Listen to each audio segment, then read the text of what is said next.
coming into a church we'd never been to, in a state we'd never been to. We were pulling into this church.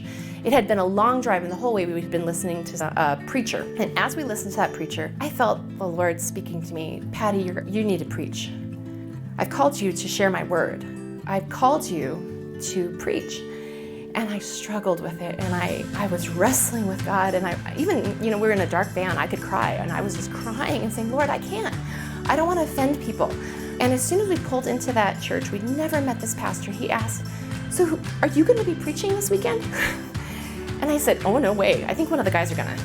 And he looked at me, and with all seriousness, he said, young lady, God has called you to preach, and you need to obey him. And that's what the Holy Spirit does. And sometimes it's going to be you. You're going to be the one that gets that message, but sometimes you're going to be the one to give that message too.